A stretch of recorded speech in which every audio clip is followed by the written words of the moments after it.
መዝሙር 77 ሕዝቤ ሆይ ሕጌን አድምጡ፣ ጆሮአችሁንም ወደ አፌ ቃል አዘንብሉ።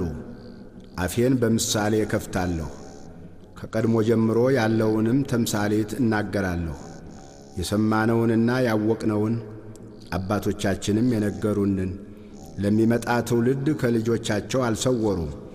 የእግዚአብሔርን ምስጋናና ኃይሉን ያደረገውንም ታምራት ተናገሩ። ለልጆቻቸው ያስታውቅ ዘንድ ለአባቶቻችን ያዘዘውን ምስክር በያዕቆብ አቆመ። በእስራኤልም ሕግን ሠራ፣ የሚመጣ ትውልድ የሚወለዱም ልጆች ያውቁ ዘንድ ተነስተው ለልጆቻቸው ይነግራሉ። ተስፋቸውን በእግዚአብሔር እንዲያደርጉ የእግዚአብሔርንም ሥራ እንዳይረሱ ትእዛዙንም እንዲጠብቁ እንደ አባቶቻቸው እንዳይሆኑ ጠማማና የምታስመርር ትውልድ፣ ልቧን ያላቀናች ትውልድ፣ ነፍሷ በእግዚአብሔር ዘንድ ያልታመነች የኤፍሬም ልጆች ለሰልፍ ታጥቀው ቀስትንም ገትረው በሰልፍ ቀን ወደ ኋላ ተመለሱ። የእግዚአብሔርን ኪዳን አልጠበቁም፣ በሕጉም ለመመላለስ እምቢ አሉ። መልካም ሥራውንና ያሳያቸውን ተአምራቱን ረሱ። በግብፅ አገርና በጣኔዎስ በረሃ በአባቶቻቸው ፊት የሠራውን ተአምራት ባሕርን ከፍሎ አሳለፋቸው። ውኆችን እንደ ክምር አቆመ። ቀን በደመና መራቸው፣ ሌሊቱንም ሁሉ በእሳት ብርሃን። ዓለቱን በምድረ በዳ ሰነጠቀ፣ ከጥልቅ እንደሚገኝ እህል በብዙ አጠጣቸው። ውሃን ከጭንጫ አወጣ፣ ውሃንም እንደ ወንዞች አፈሰሰ። ነገር ግን ይበድሉት ዘንድ እንደገና ደገሙ፣ ልዑልንም በምድረ በዳ አስቈጡት። ለነፍሳቸው መብልን ይፈልጉ ዘንድ እግዚአብሔርን በልባቸው ፈተኑት። እግዚአብሔርን እንዲህ ብለው አሙት፣ እግዚአብሔር በምድረ በዳ ማዕድን ያሰናዳ ዘንድ ይችላልን? ዓለቱን መታ፣ ውኆችም ወጡ፣ ወንዞችም ጐረፉ። እንጀራን መስጠትስ ይችላልን? ለሕዝቡስ ማዕድን ያዘጋጃልን? እግዚአብሔርም ይህን ሰምቶ ተቈጣ። በያዕቆብም ላይ እሳት ነደደ፣ መዓትም በእስራኤል ላይ መጣ።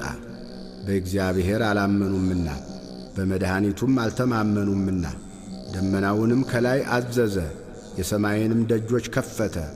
ይበሉም ዘንድ መናን አዘነበላቸው፣ የሰማይንም እንጀራ ሰጣቸው። የመላእክትንም እንጀራ ሰው በላ፣ ስንቅንም እስኪተርፋቸው ላከላቸው። ከሰማይ የምሥራቅን ነፋስ አስነሣ፣ በኃይሉም የደቡብን ነፋስ አመጣ። ሥጋን እንዳፈር የሚበሩትንም ወፎች እንደ ባሕር አሸዋ አዘነበላቸው። በሰፈራቸው መካከል በድንኳናቸውም ዙሪያ ወደቀ። በሉ እጅግም ጠገቡ። ምኞታቸውንም ሰጣቸው፣ ከወደዱትም አላሳጣቸውም። መብላቸውም ገና ባፋቸው ሳለ የእግዚአብሔር ቁጣ በላያቸው መጣ። ከእነርሱም ከፍ ያሉትን ገደለ፣ የእስራኤልንም ምርጦች አሰናከለ። ከዚህም ሁሉ ጋር እንደገና በደሉ፣ ታምራቱንም አላመኑም። ቀኖቻቸውም በከንቱ አለቁ፣ ዓመቶቻቸውም በችኰላ። በገደላቸውም ጊዜ ወዲያው ፈለጉት፣ ተመለሱ፣ ወደ እግዚአብሔርም ገሰገሱ። ረዳታቸውም እግዚአብሔር መድኃኒታቸውም ልዑል አምላክ እንደሆነ አሰቡ።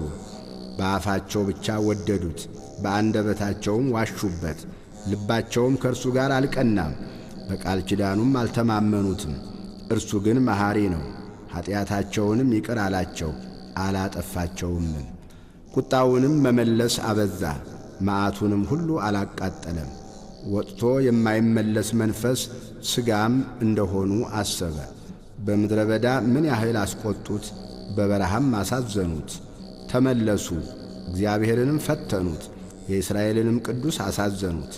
እነርሱም እጁን አላሰቡም፣ ከጠላቶቻቸው እጅ ያዳነበትን ቀን፣ በግብፅ ያደረገውን ተአምራቱን፣ በጣኔዎስም በረሃ ያደረገውን ድንቁን። ወንዞቻቸውንም ወደ ደም ለወጠ፣ ምንጮቻቸውን ደግሞ እንዳይጠጡ። ዝንቦችንም በላያቸው ሰደደባቸው፣ በሏቸው። በጓጉንችርም አጠፋቸው። ፍሬያቸውን ለኩብኩባ ሥራቸውንም ለአንበጣ ሰጠ። ወይናቸውን በበረዶ በለሳቸውንም በአመዳይ አጠፋ። እንስሶቻቸውን ለበረዶ ሀብቶቻቸውንም ለእሳት ሰጠ። የመዓቱን መቅሰፍት በላያቸው ሰደደ። መቅሰፍትን መዓትንም መከራንም በክፉዎች መላእክት ሰደደ። ለቁጣው መንገድን ጠረገ። ነፍሳቸውንም ከሞት አላዳናትም። እንስሶቻቸውንም በሞት ውስጥ ዘጋ። በኵሮቻቸውን ሁሉ በግብፅ የድካማቸውንም መጀመሪያ በካም ድንኳኖች ገደለ። ሕዝቡን ግን እንደ በጎች አሰማራቸው፣ እንደ መንጋም በምድረ በዳ መራቸው። በተስፋም መራቸው፣ አልፈሩምም። ጠላቶቻቸውንም ባሕር ደፈናቸው፣ ወደ መቅደሱም ተራራ አገባቸው። ቀኙ ወደ ፈጠረችው ወደዚህች ተራራ ከፊታቸውም አሕዛብን አባረረ። ርስቱንም በገመድ አካፈላቸው። የእስራኤልንም ወገኖች በቤታቸው አኖረ። ነገር ግን ልዑል እግዚአብሔርን ፈተኑት፣ አስቈጡትም፣ ምስክሩንም አልጠበቁም። ተመለሱም፣ እንደ አባቶቻቸውም ከዱ፣ እንደ ጠማማ ቀስትም ተገለበጡ። በኮረብታ መስገጃዎቻቸውም አስቈጡት፣ በተቀረጹ ምስሎቻቸውም አስቀኑት። እግዚአብሔርም ይህን ሰምቶ ተቈጣ፣ እስራኤልንም እጅግ ናቀ። የሴሎምን ማደሪያ ተዋት፣ በሰዎች መካከል ያደረገባትን ድንኳኑን፣ ኃይላቸውን ለምርኮ ሽልማቱንም በጠላት እጅ ሰጠ። ሕዝቡንም በጦር ውስጥ ዘጋቸው፣ ርስቱንም ቸል አላቸው። ጎልማሶቻቸውን እሳት በላቸው፣ ቆነጃጅቶቻቸውም አላዘኑም። ካህናቶቻቸውም በሰይፍ ወደቁ፣ ባልቴቶቻቸውም አላለቀሱላቸውም። እግዚአብሔርም ከእንቅልፍ እንደሚነቃ ተነሣ፣ የወይን ስካር እንደ ተወው እንደ ኃያልም ሰው። ጠላቶቹንም በኋላቸው መታ፣ የዘላለምን ሐሳር ሰጣቸው። የዮሴፍንም ድንኳን ተዋት፣ የኤፍሬምንም ወገን አልመረጠውም፣ የይሁዳን ወገን ግን መረጠ። የወደደውን የጽዮንን ተራራ መቅደሱን እንደ አርያም ሠራ፣ ለዘላለምም በምድር ውስጥ መሠረታል። ዳዊትንም ባሪያውን መረጠው፣ ከበጎቹም መንጋ ውስጥ ወሰደው፣ ከሚያጠቡ በጎቹም በኋላ።